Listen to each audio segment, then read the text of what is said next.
Assalamualaikum warahmatullahi wabarakatuh. Kami dari kelompok 1 yang beranggotakan saya sendiri Muhammad Febri Fardoni sebagai moderator.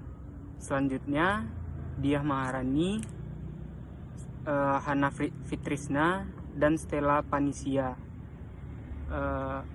Dalam kesempatan kali ini kami akan menyampaikan isi makalah yang dibuat oleh kelompok kami yang berjudul Konsep Dasar Pengambilan Keputusan. Baiklah, materi pertama yang akan dibacakan oleh Diah. Ini akan membacakan materi yang pertama, yaitu tentang pengambilan keputusan dalam konteks manajemen. Yaitu yang pertama, menurut Robbins tahun 1984 mendefinisikan pengambilan keputusan sebagai berikut. Decision making is process in which one choose between two or more alternative. Berdasarkan definisi di atas, dapat dipahami pengambilan keputusan adalah proses memilih dua alternatif atau lebih. Pilihan yang ditetapkan didasarkan pada pertimbangan rasional yang memiliki keutamaan lebih banyak bagi organisasi daripada alternatif lainnya. Selanjutnya, Sutisna tahun 1985 menjelaskan pengambilan keputusan merupakan memilih tindakan tertentu antara sejumlah tindakan alternatif.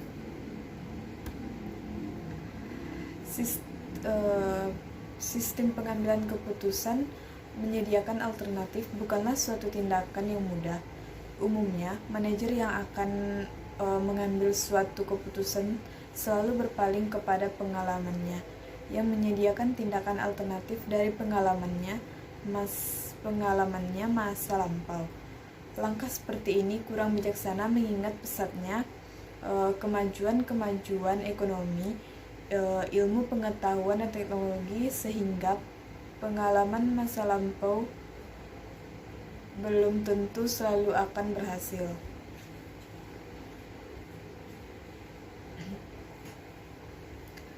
Suatu tindakan alternatif dapat disusun berdasarkan pengalaman lampau dan pemikiran-pemikiran yang baru. Pengambilan keputusan adalah proses berpikir yang meliputi semua aktivitas pemecahan masalah. Baiklah, di sini ada langkah-langkah pengambilan keputusan berdasarkan kajian dan pengamatan para ahli manajemen. Telah disimpulkan bahwa ada 5 cara untuk mengambil keputusan yang baik. Tetapi setiap cara dapat dikatakan baik hanya jika itu sesuai dengan situasi pada waktu itu. Adapun cara-cara yang dimaksud adalah sebagai berikut. Yang pertama, otokrasi. Manajer mengambil keputusan hanya berdasarkan informasi yang ada padanya. Dia tidak berkonsultasi dengan siapapun. Yang kedua, semi-otokrasi. Manajer meminta keterangan dari beberapa bawahannya dan mengambil kesimpulan berdasarkan keterangan-keterangan yang diperolehnya. Yang ketiga, semi-konsultatif. Manajer memberitahukan masalah yang sedang dihadapi dengan beberapa bawahan satu demi satu. Pendapat para bawahan diminta, tetapi keputusan yang diambil tidak harus mencerminkan pandangan atau sasaran dari bawahannya. Konsultatif. Yang terakhir, konsultatif manajemen memanggil para bawahannya dan mengadakan suatu musyawarah dengan mereka tentang masalah yang sekarang yang dihadapinya. Kemudian dia mengambil keputusan berdasarkan hasil musyawarah tersebut. Baiklah, selanjutnya materi kedua yang akan saya bacakan sendiri. Pemimpin wajib memiliki kemampuan manajerial yang mampu mengelola dan memotivasi timnya secara efektif di dalam setiap organisasi. Peran utama dari manajer di setiap perusahaan adalah untuk memimpin, mengatur segala rencana yang benar, mendukung dan mendorong karyawan untuk mau bekerja sama mencapai tujuan perusahaan. Namun, yang paling penting untuk menjadi seorang manajer yaitu harus mampu membawa pengaruh signifikan dan berarti bagi tim maupun perusahaannya. Sebab kebanyakan dari seorang manajer sering mengalami masalah-masalah fundamental seperti kurangnya kemampuan manajerial yang perlu dimiliki sehingga tidak mampu memimpin tim dengan baik dan kesulitan merumuskan hingga mengeksekusi perencanaan strategis bagi pertumbuhan perusahaan. Untuk menjadi seorang manajer tidaklah mudah seperti yang difikirkan. Sebab jika kita ingin menjadi seorang manajer yang sukses, kita harus memiliki sejumlah kompetensi umum. Manajer harus mampu menunjukkan bahwa mereka sanggup dekat secara emosional dengan bawahan, sehingga bawahan memberikan dukungan dengan komitmen yang kuat pada kelompok kerjanya. Namun, tidak jarang kita jumpai manajer yang tidak menghasilkan kinerja optimal bagi kelompok yang dipimpinnya. Mengapa hal ini bisa terjadi? Banyak hal yang menyebabkan seorang manajer tidak menghasilkan kinerja yang diharapkan dalam memimpin kelompoknya.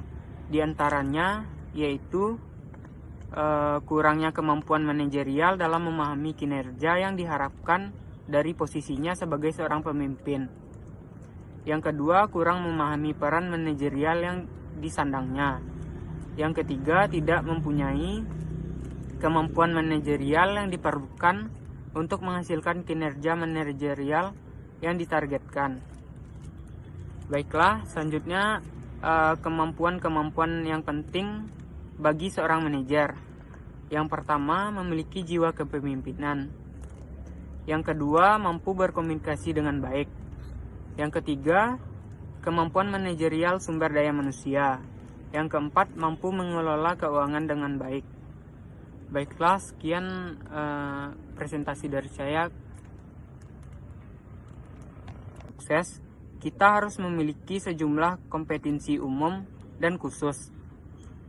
Manajerial adalah kemampuan untuk mengordinasikan, mengatur, dan menggerakkan para bawahan ke arah pencapaian tujuan yang telah ditentukan organisasi. Namun, sebuah kemampuan manajerial tidak begitu saja muncul, sebab kemampuan ini datang dari suatu proses yang panjang yang terjadi secara perlahan-lahan melalui proses pengamatan dan belajar.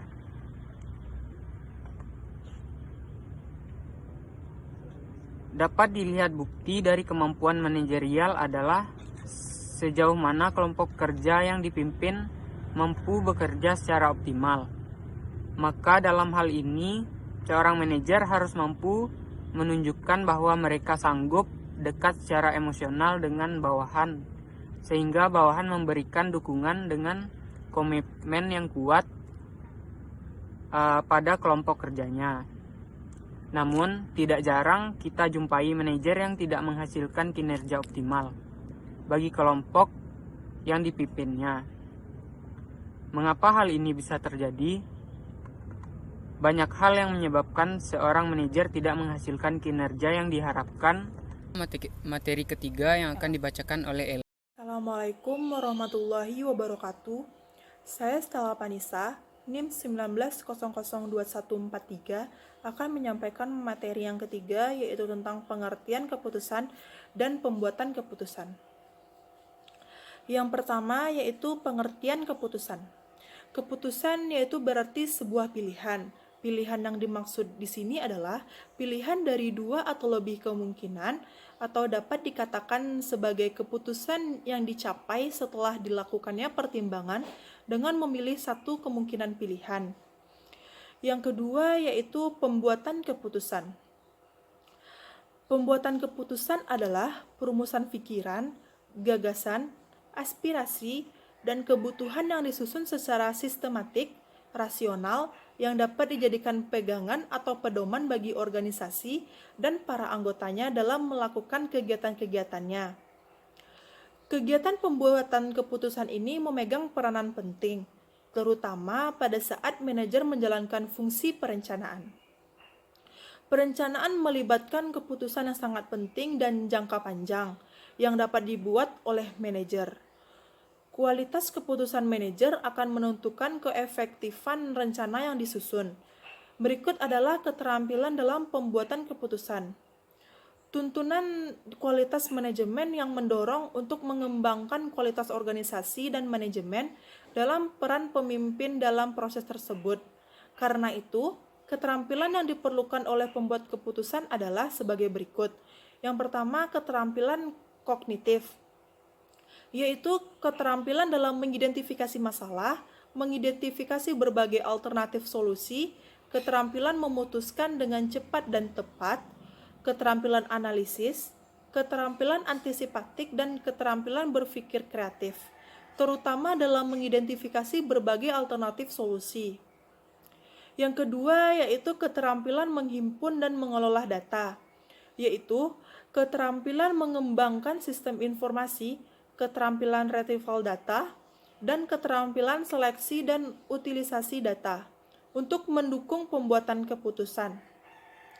Yang ketiga yaitu keterampilan komunikasi, yaitu keterampilan menjelaskan dengan tepat dan menarik tentang keputusan yang diambil kepada masyarakat, keterampilan membaca aspirasi dan kecenderungan masyarakat, keterampilan berbicara, dan keterampilan menulis untuk memaparkan keputusan-keputusan baik secara lisan maupun tertulis.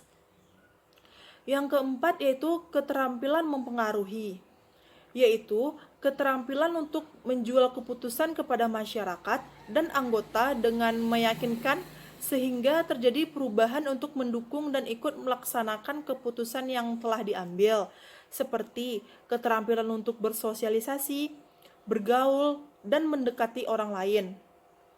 Yang kelima yaitu keterampilan manajerial, yaitu keterampilan pemimpin, terutama dalam implementasi keputusan, keterampilan teknis operasional, terutama dalam merumuskan keputusan, keterampilan hubungan manusia, terutama dalam proses sosialisasi keputusan, keterampilan konseptual yang diperlukan untuk merumuskan masalah, identifikasi alternatif solusi, dan memilih keputusan yang tepat untuk mencapai tujuan yang telah ditetapkan.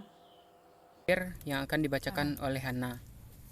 Baiklah, di sini saya akan membacakan materi yang keempat, yaitu tentang pentingnya pembuatan keputusan. Nah, di sini pengambilan suatu keputusan dapat dianggap sebagai suatu hasil atau keluaran dari suatu proses yang mental yang membawa pada suatu pemilihan pada jalur tindakan yang diantara beberapa alternatif yang tersedia. Nah, di sini setiap proses pengambilan keputusan selalu bisa menghasilkan satu pilihan. Satu pilihan di sini yaitu satu pilihan final. Keluarannya itu bisa berupa suatu tindakan atau aksi atau suatu opini terhadap pilihan tersebut. Dalam menghadapi perkembangan dan perubahan yang terjadi, maka diperlukanlah pengambilan keputusan di sini, yaitu pengambilan keputusan yang sangat cepat dan sangat tepat. Di sini agar bisa dilakukan roda organisasi beserta administrasi dapat berjalan terus dengan lancar. Di sini pengambilan keputusan dapat dilakukan oleh seorang manajer atau seorang administrator. Kegiatan pembuatan keputusan ini bisa meliputi pengidentifikasian masalah, pencarian alternatif penyelesaian masalah, evaluasi terhadap alternatif tersebut, dan pemilihan pimpinan dalam membuat keputusan. Kemampuan seorang pimpinan di sini dalam membuat suatu keputusan dapat ditingkatkan apabila ia mengetahui dan bisa menguasai suatu teori dan teknik di dalam pembuatan keputusan tersebut. Di sini dengan peningkatan kemampuan pimpinan dalam pembuatan keputusan, maka diharapkan agar dapat meningkatkan suatu kualitas keputusan yang dibuatnya, sehingga akan meningkatkan efisiensi dan efektivitas kerja organisasi. Nah, di sini saya akan menjelaskan 4 metode bagaimana cara organisasi tersebut di dalam pengambilan keputusan. Yang pertama yaitu kewenangan tanpa diskusi. Biasanya metode ini sangat sering dilakukan oleh para pemimpin yang terkesan militer. Bisanya mempunyai beberapa keuntungan jika seorang pemimpin tersebut bisa menggunakan metode ini dalam pengambilan keputusannya, yaitu dengan cara cepat. Maksudnya di sini seorang pemimpin harus mempunyai keputusan ketika organisasi tidak mempunyai waktu yang cukup untuk menentukan atau memutuskan kebijakan apa yang harus diambilnya. Akan tetapi di dalam metode ini sangat sering dipakai oleh seorang pemimpin karena bisa memicu rasa kurang kepercayaan para anggota organisasi tersebut terhadap kebijakan yang telah diambil oleh pemimpin tanpa melibatkan para anggota yang lainnya di dalam perumusan pengambilan keputusan. Nah, yang kedua yaitu tentang pendapat ahli. Di sini pendapat ahli, kemampuan setiap orang sangatlah berbeda-beda ya. Jadi di sini ada yang berkemampuan dalam hal politik, ada dalam hal pangan dan teknologi dan lain-lainnya.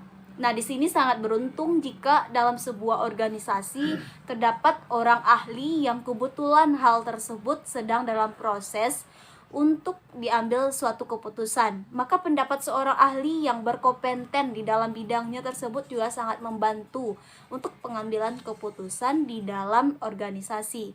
Nah, yang ketiga yaitu tentang kewenangan. Kewenangan di sini setelah diskusi, metode ini hampir sama dengan metode yang pertama, tapi perbedaannya di sini terletak pada lebih bijaknya seorang pemimpin yang menggunakan metode ini dibanding metode yang pertama. Maksudnya yaitu sang pemimpin selalu mempertimbangkan pendapat atau opini mereka lebih dari satu anggota organisasi di dalam proses pengambilan suatu keputusan. Terdapat kelemahan di dalam metode ini. Setiap anggota akan bersaing untuk mempengaruhi seorang pemimpin bahwa pendapatnya yang lebih perlu diperhatikan dan lebih dipertimbangkan. Yang ditakutkan pendapat anggota tersebut hanya memberikan nilai positif untuk dirinya dan bisa merugikan anggota organisasi yang lainnya. Nah, yang keempat yaitu tentang kesepakatan. Kesepakatan di sini yaitu dalam metode ini sebuah keputusan akan diambil atau disetujui jika di dalam suatu proses pengambilan keputusan ini telah disepakati oleh semua anggota organisasi secara transparan apa ya tujuan mereka, keuntungan bagi setiap anggota, sehingga semua anggota setuju dengan keputusan tersebut. Negara di sini sangatlah demokratis, biasanya akan menggunakan metode ini. Akan tetapi metode seperti ini tidak dapat berguna di dalam keadaan situasi dan kondisi yang sangat mendesak atau darurat di saat sebuah organisasi dituntut cepat dalam memberikan sebuah keputusan. Hanya itu saja yang dapat saya sampaikan dalam pembacaan materi saya. Saya akhiri. Assalamualaikum warahmatullahi wabarakatuh. Assalamualaikum warahmatullahi wabarakatuh. Saya Stella Panisa, NIM 19002143 akan menyampaikan materi yang ketiga yaitu tentang pengertian keputusan dan pembuatan keputusan. Yang pertama yaitu pengertian keputusan. Keputusan